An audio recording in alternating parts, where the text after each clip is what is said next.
We're going to begin with, so Jeremy's written his own fantastic intro because he's a fantastic writer, but I'm going to start with a really personal story. Jeremy, pass me on your books, please. So I had just come back, I'd recently come back from the UK, and predominantly at that point was reading only Indian authors because must support the motherland and all of that, and it was all Anita Desai and Salman Rushdie and all of this, and somebody said to me, "Have you explored Malaysian writers?" I really wasn't into Malaysian writers. Jeremy Chin's Fuel was the first Malaysian book that I picked up, and it blew me away. It blew me away because I kept on looking at the book. Maybe he was raised in like Croydon or something like that, Can't be a Kalinjaya boy. But he is. And the book is absolutely fantastic. You don't have to be, I'm not giving anything away here, you don't have to be a running enthusiast in order to enjoy this book. Now, if you have never read Fuel, please take me up on this. Jeremy has brought copies with him. He's going to read a snippet. Are you reading from Fuel today? He's not reading from Fuel today, but get Fuel anyway. I'm going to read you his intro because it's fantastic. So he says that a month after he was born, Jeremy Chin was baptized Catholic. And then when he hit primary going age, the government decided to place him at the Road 10 school in Old Town, PJ. Both of these facts are going to become very relevant shortly. Later, he was sentenced to Sekolah Menengah Sultan Abdul Samad.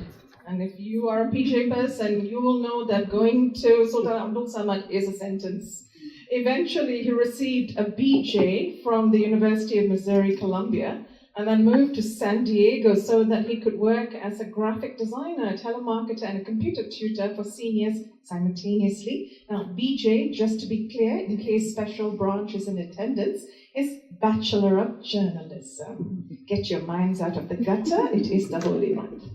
For 14 trips around the sun, Jeremy was a corporate slave, 6 years in LA, 2 years in London, 4 years in Kuala Lumpur. In 2010, he self-published Fuel and picked up a cult following amongst runners and non-runners. The book found readers as far as Finland, Xinjiang, and the Rift Valley in Africa, and has been read by coaches, ultra-runners, and Olympians. Fuel was featured on Breakthrough Radio in New York, and for 1 week in 2011, it even made it to the Malaysian bestseller list. The author insists it was all due to that Road 10 education. Ladies and gentlemen, Jeremy Chin.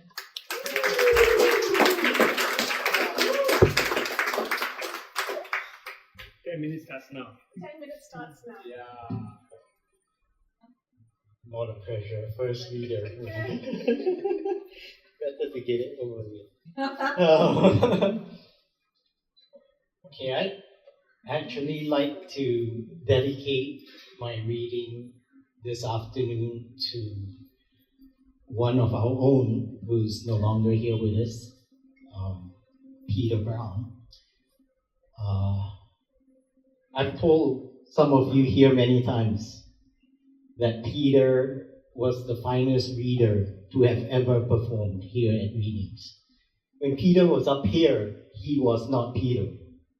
Instead, he would twist himself into some unrecognizable, burning, scowling character, from his imagination.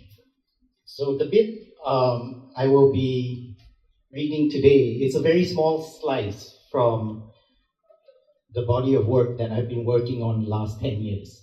It is a scene that involves a girl who drowns. But before I get into it, I'd like to familiarize you with 6 characters in this scene. The first one is Lorena, who is the drowning girl. And then we have Milarosa, or Millie, her mother, who is an ER nurse. And then we have Lorena's father, Officer Alvarez, from the LAPD. We shorten his name to Alvy, so Alvarez to Alvy. The protagonist of the book is Mira. Within the community, she's known by many names. the curandera, the bringer of cures, the healer. She's also known as El Salvador, the savior, and El Miracolo, the miracle. The fifth character is Mira's 9-year-old daughter, Hildy, who is the drowning girl's best friend. And lastly, I have Guru Kal Gayan, who is a Kalari Payatu guru. Kalari Payatu, for anyone who is unfamiliar, is an ancient Indian martial and healing art. Hurt and heal, that is what they believe. Kalari Payatu gurus are called Guru Kals, which is the guru of gurus. So without further ado, with some ado, I have to put on my glasses first. I bought this yesterday for this event. Daiso, 5 ringgit. Okay, so we're here, Mira announced, as they descended upon the picturesque enclave of water, trapped in by jagged peaks, sycamore trees, and chaparral-covered slopes. Though frowned upon by park officials, children, teenagers, and adults alike took turns to jump off a 20-foot cliff into the body of water. A wrinkly grandmother, perhaps an Olympian in her youth, took position with her back to the water, arms spread like Christ. She tilted off the edge and with measured grace straightened herself before spearing the water. Cheers pinged off the gorge walls. Hildy jetted off with Lorena to get in line for their attempt. Mira and Gayan settled under the shade of an overhanging oak to cool off and to watch the show. They spotted the 9-year-olds in line. "Be careful," Mira yelled, her words lost to the racket. A young couple, drenched from an earlier jump, made their way to the edge. They leapt in tandem, hands locked, legs kicking. The splash was spectacular. It was now Hildy and Lorena's turn. They peered over the edge to make sure the lovebirds had cleared away. Lorena decided she would go first and made her way to the precipice. She bounced her knees like a wrestler on the top rope before she pushed off. Except she slipped on the slick rock before she was fully clear, the back of her head clipping the ledge on the way down. Hildy scooted to the edge to see if Lorena surfaced. She saw that the water was starting to settle and knew she had to jump in after her friend. To avoid colliding with Lorena, she angled herself away from the froth. Cries erupted around the gorge. Elvie leapt in and splashed his way to his daughter. Nacho followed, arms slicing through the water, a breath behind. Everyone able to swim converged on the spot. Mira pulled herself up off Gayan's shoulders and boulder hopped her way to the frenzy. She stopped short of the water's edge. The rock pool, now popped with swimmers angling for the missing girl. Mira refrained from going in, figuring they would need her eyes. Plus, she couldn't swim, but she knew she could if she needed to. A distant memory waded into her mind. Her dad taking her into deep water for the first time, the exhilaration of it, and the terror. Elvie surfaced. "Do you?" he gasped. "See her?" "Nothing," Mira reported, distressed. Elvie gathered all the air he could and arced back in. Mira cut out the sun with both hands, scanned the indentations in the water. When the light hit it bright, she was awarded with glimpses of the mossy bed.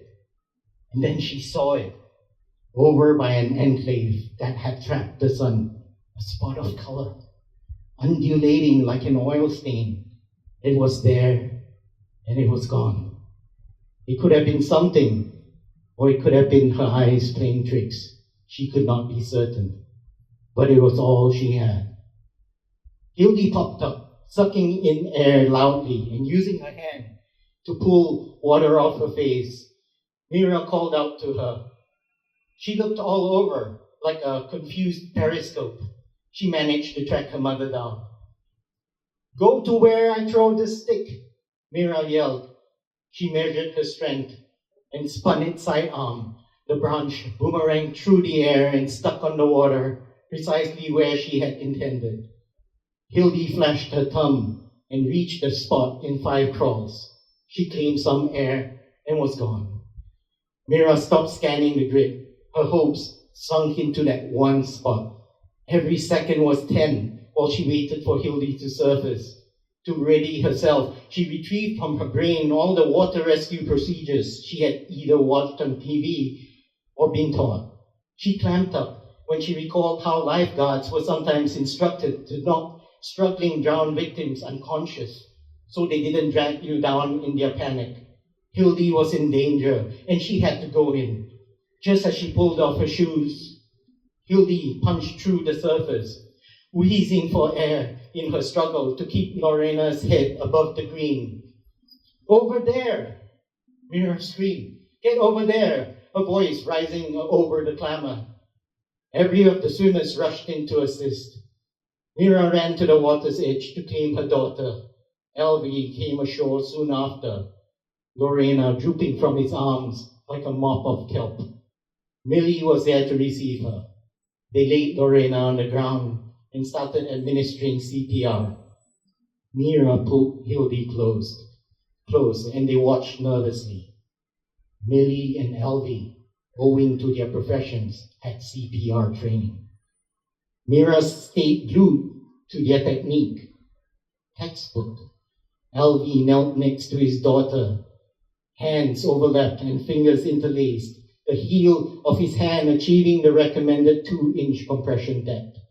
They paced it well. He managed about 100 a minute, Millie administering a lungful of air every 30 seconds. Mira looked to see if Lorena's chest swelled. It did, which meant there wasn't anything blocking her airways. Husband and wife worked in perfect synchrony. Lorena could not have been in better hands. As the minutes wore on, a heavy veil of sadness fell upon the lakeside. Elvie plunged harder and faster, his breathing now ragged. It was Millie who first came to accept that her daughter was gone. She rested her hand on Elvie's. He, tears streaming down his face, knew right away what she was telling him. He steered his compression to a stop and fell onto his beloved, grief and fatigue seizing him all at once. He sobbed, as only a parent who'd lost a child could, so deep that it hung in the air, silent. "Do something, Mom." Hildy tugged her mother's hand. "Bring her back." Mila Rosa looked up. It was only then that it registered that the curandera, the miracle, was in their midst. She knew the stories, had heard all the accounts. Sanadora del Valle, they called her, the healer of the valley. "Mira," Mila Rosa pleaded. Mira froze, because she was but a curandera, a practitioner of medical quackery. Whereas Millie, she worked at the ER, at skills that far surpassed hers. She started IVs in convulsing patients, performed life-saving interventions like airway management and delivering AED shots and performing. She could blind clamp blood vessels while the patient was en route to the OR. She got elbow deep in the blood and gore, the expunge, as it was sometimes called. Mira stared at the pieta of grief and suffering, considering that which was being asked of her. Deep regret settled in her when she realized saving Lorena was beyond her talents, beyond her name. So Mira turned to Gayan, pulled his eyes deep into hers, pleaded for him to do something. All she retrieved was remorse. It was crushing for the best in the healing arts at the moment most dire to abdicate. Deep inside, Mira understood. Too many minutes had passed. Lorena's life was irretrievable. Gayan sighed. I can't save her. His eyes falling. But you can. His gaze reconnecting with hers. Mira seized up, her guru's words morphing into a lead cross. Mira, Mila Rosa wailed, tears streaming off her face, her voice so hoarse it was barely audible. Mira shifted her gaze onto the broken family on the ground, rocking in grief. Please, Mira, bring my Miha back. Put the breath back in her. I beg. One mother to another. Mira grimaced in Millie's pain, experienced it as if it were innate in her. The desperation, the terror of a mother whose child, beyond her reach, dangled over the gaping jaws of the